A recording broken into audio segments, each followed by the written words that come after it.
काल नगर जिल्ह्यातलं धडाडीचं नेतृत्व श्री शिवाजीराव कर्डिले, भाजपचे राहुरी नगर पाथर्डी विधानसभा मतदारसंघातील आमदार शिवाजीराव कर्डिले त्यांचं काल पहाटे हृदयविकारानं निधन झालं आणि अहिल्यानगरच्या राजकीय वर्तुळामध्ये मात्र खळबळ उडाली.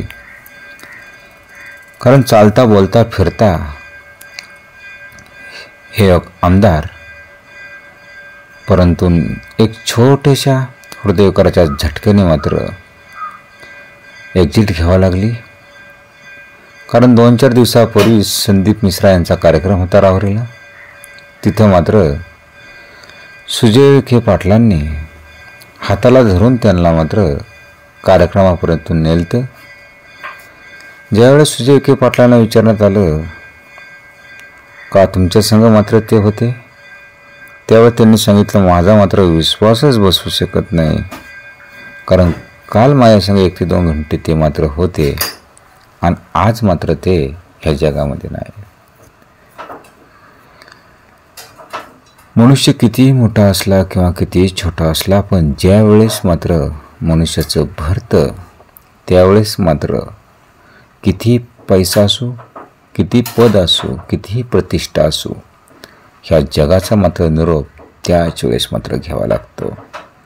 नेमका एक दूधवाला ते विधानसभेचं मंत्रिपद यापर्यंत नेमका त्यांचा प्रवास कसा होता, एक छोटीशी नजर त्यांच्या राजकीय प्रवासावरती टाकू. भाजपचे आमदार शिवाजीराव कर्डिले यांच्या राजकीय वाटचालीत अनेक चढउतार अनुभवले. कोणत्याही राजकीय वसा आणि वारसा नसताना शिवाजी कर्डिले यांनी विधानसभेत अहिल्यानगर जिल्ह्यातून 5 वेळा प्रतिनिधित्व केलं. नात्यागोत्यांचं म्हणजे सोयरिकीचं राजकारण नेहमी चर्चेत राहिलं. कारण संग्रामभैया जगताप यांना एक मुलगी, तर कोतकर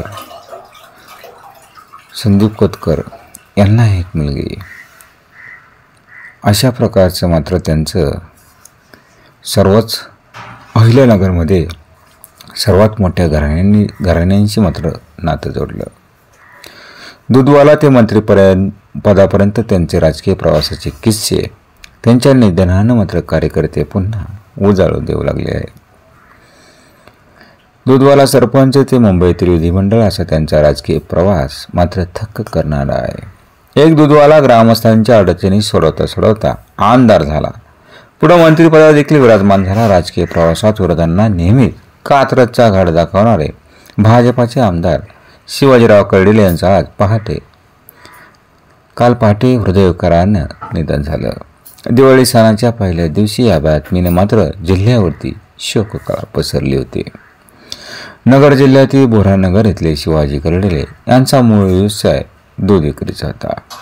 गावचं सरपंच म्हणून कारभार सांभाळताना ते स्वतः दुधाचे रतीब घालायचे. या दूधवाल्याचा पेहराव एकदम साधा होता. डोक्यावर गांधी टोपी, पांढरा कुर्ता पायजामा, साधी चप्पल, माथी वारकरी टिळा असायचा. जिल्हाधिकारी, तहसीलदार, प्रांताधिकारी यासह पोलीस अधिकाऱ्यांच्या घरापर्यंत ते दुधाचं रतीब घालायचे. यातून त्यांचा प्रशासनातील अधिकाऱ्यांशी संपर्क आला. या ओळखीतूनच गावातील नडल्यांची छोटी मोठी कामं मात्र मार्गी लागू लागले. या दूधवाल्यांकडून कामं मार्गी लागतात अशी चर्चा ग्रामस्थांमध्ये सुरू झाली.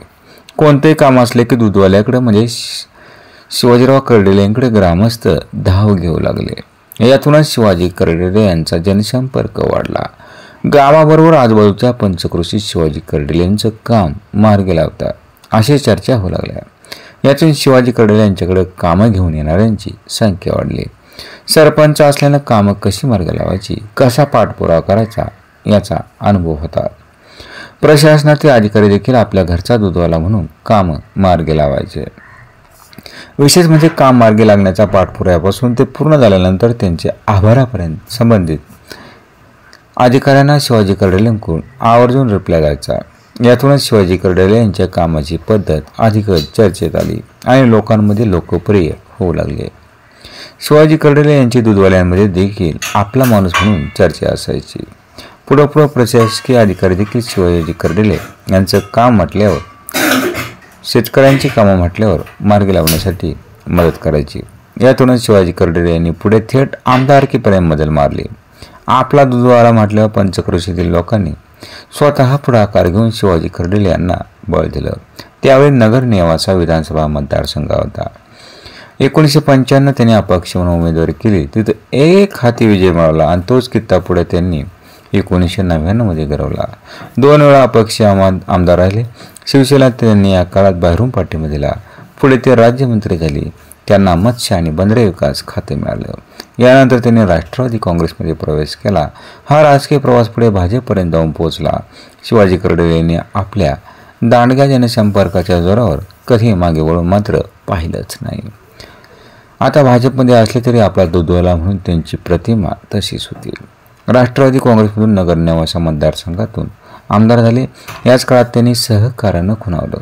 2007 मध्ये जिल्हा सहकारी बँकेचे संचालक, 8-9 मध्ये जिल्हा बँकेचे अध्यक्ष, 9 मध्ये लोकसभेसाठी त्यांनी नशीब आजमावलं आणि राष्ट्रवादी काँग्रेसकडून लोकसभा लढवताना त्यांनी त्यावेळी भाजपाचे दिवंगत माजी खासदार दिलीप गांधी, दिवंगत माजी आमदार राजीव राजाळे यांच्याशी लढत दिली. या निवडणुकीत मात्र त्यांचा पराभव झाला. निवडणूक आयोगाकडून पुढे विधानसभा मतदारसंघाची पुनर्रचना झाली आणि यात नगर नेवासा मतदारसंघाचं विभाजन झालं आणि हा मतदारसंघासाठी त्यांनी जिल्हाधिकारी कार्यालय मोठा मोर्चा नेला. यातूनच राहुरी नगर पाथर्डी विधानसभा मतदारसंघाची निर्मिती. 9 मध्ये शिवाजी कर्डिले यांनी राष्ट्रवादीची साथ सोडून भाजपमध्ये प्रवेश केला. 9 ते 14 पर्यंत त्यांनी आमदारकीची बाजी मारली. मात्र 19 मध्ये त्यांच्या राहुरीच्या प्राजक्ता तनपुरेकडून मात्र पराभव पत्करावा लागला होता. भाजपचे मंत्री राधाकृष्ण विखे पाटील यांनी राज्यात महायुतीची सत्ता येतात जिल्हा सहकारी बँकेत सत्ताधार घडवलं. शिवाजी कर्डिले यांनी 2023 मध्ये जिल्हा बँकेचं चेअरमन पद पटकावलं. आता 2024 मध्ये विधानसभा निवडणुकीत मतदारसंघात अतिशय सूक्ष्म नियोजन करून कर्डिले यांनी विजय मिळवला. 6 वेळा आमदारकी लढवताना शिवाजी कर्डिले यांचा 2019 मध्ये एकदाच पराभव झाला, तर लोकसभा लढवताना 2009 मध्ये पराभव फक्त झाला. शिवाजी कर्डिले कोणत्याही पराभवानं खचले नाही. त्यांच्या यशाचं गणित जनसंपर्कात होतं असं त्यांचे निकटवर्तीय कार्यकर्ते सांगतात. प्रशासकीय काम करून घेण्याची हातोटी. राजकारण करताना विरोधकांना कधी टार्गेट करत राहिले नाही, परंतु विरोधकांना कायम शह देत राहिले. विरोधकांना कुरघोडी करण्यासाठी त्यांचा जनसंपर्क फायदा ठरायचा.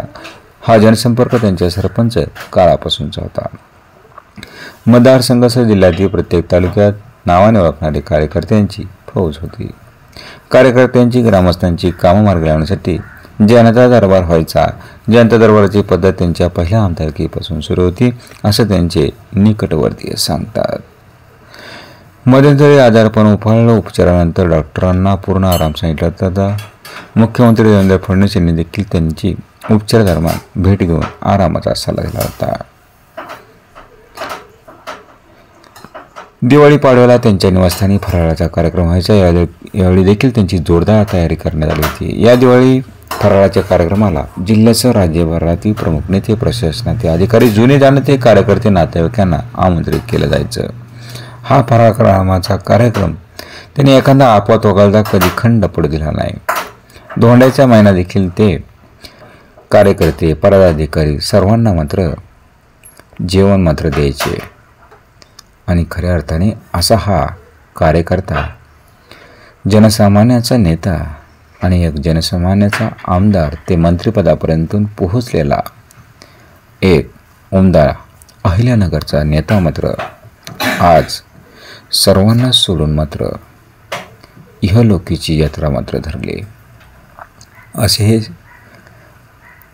अहिल्यानगर राहुरीचे मात्र आमदार पदावरती मात्र विराजमान झालेले होते. काल महाराष्ट्राचे मुख्यमंत्री देवेंद्र फडणवीस देखील सांत्वन करण्यासाठी त्यांच्या मूळ घरी गेलते. असा होता त्यांचा एक छोटासा राजकीय प्रवास. एक दुधवाला ते मंत्रिपदापर्यंत झेप घेणारा एक छोटासा कार्यकर्ता ते विधानसभेचं मंत्रिपद. किती थक्क करणारा प्रवास होता.